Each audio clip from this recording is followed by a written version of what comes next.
Welcome to our ongoing question and answer series. Today we have a question from Satya, who lives in Bangalore, India, which is now known as Bengaluru. He asks, my friend has a son named Om, but he spells it A-U-M. Please tell me whether or not this is correct. I'm glad Satya asked this question because I noticed that more and more people are spelling Om incorrectly as A-U-M, which represents the Sanskrit letters A, U, and Ma. Even worse, some people pronounce it as AUM, which makes me cringe. They claim that Om has 3 letters, but they don't understand the rules of Sanskrit grammar. Rules that say Om is simply O-M. The Sanskrit language has an unusual feature called sandhi that can cause adjacent letters to merge or combine into a new letter. For example, when A is followed by A, those 2 letters combine to form A. When E is followed by E, they combine to form E. That's not too surprising, but when A is followed by E, those 2 letters combine to form A. Like when Maha, which means great, is followed by Ishvara, God, they combine to form the word Maheshwara. In a similar way, when the letter A is followed by U, they combine to form O. Like when Katha, the name of a scripture, is followed by the word Upanishad, they combine to form the word Kathopanishad. All this is due to the grammatical rules of sandhi that determine how adjacent letters combine. According to those rules, the letter A followed by U must combine to form O. They can never remain side by side. For this reason, to say that Om has 3 letters, A, U, Ma, is incorrect. By the way, if you'd like to learn Sanskrit, my assistant has recently begun an online course that you can join using the link in the video description below. It's interesting to consider how this division of Om into 3 letters came about in the first place. An important Vedantic scripture, the Mandukya Upanishad, uses Om in a symbolic way to describe the 3 states of experience: waking, dream, and deep sleep. It does this by grammatically deconstructing O into A and U. Then it symbolically assigns A to the waking state, U to the dream state, and Ma to the state of deep sleep. When Om is chanted again and again, its repetition represents the daily cycle of waking, dream, and deep sleep. Between each 2 repetitions of Om, there's a brief gap of silence in between them. According to the Mandukya Upanishad, that gap of silence represents pure consciousness.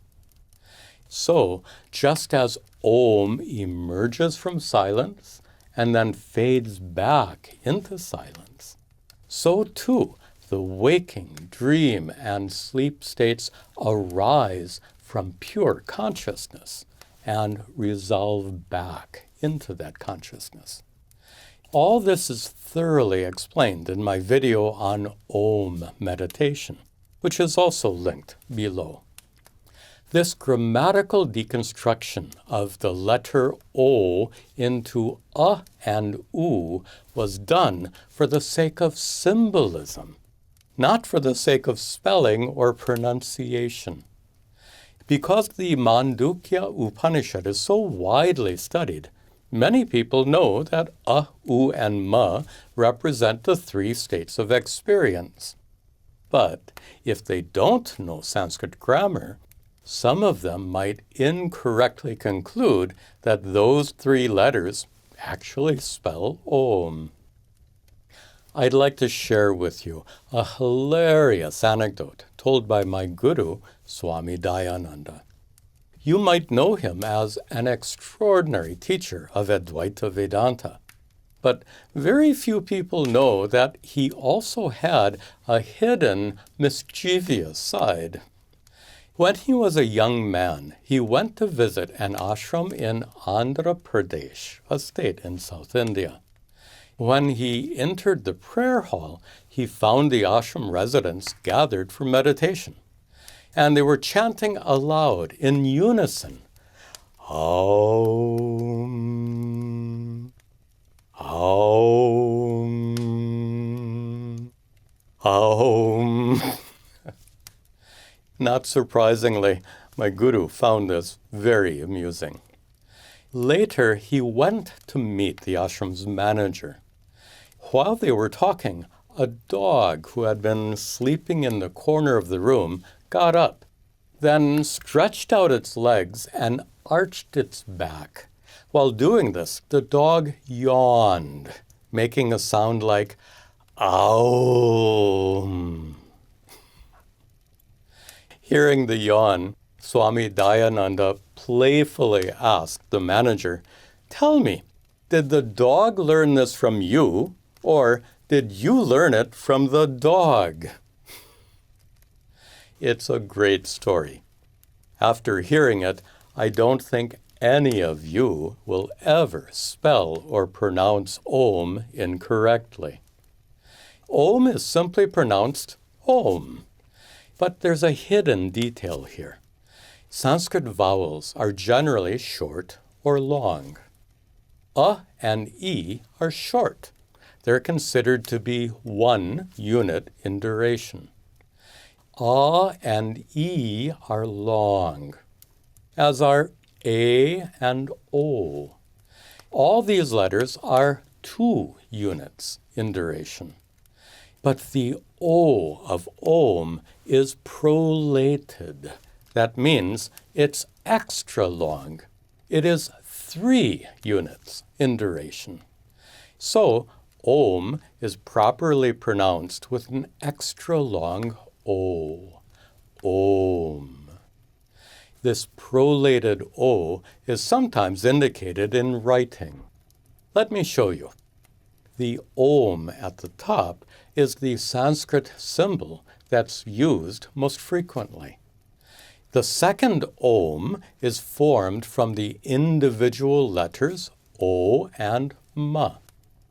The fourth Om includes the numeral 3 in between O and Ma to indicate that O is 3 units long. The third Om is written in the Tibetan script and is used in the well-known mantra Om Mani Padme Hum. The final Om is written in Tamil, an ancient and highly revered language of South India. So you can write Om in any of these ways, but never as AUM. If you'd like to submit a question for a future video like this one, please send it to me at the email address shown at the end. Be sure to indicate video question in the subject line.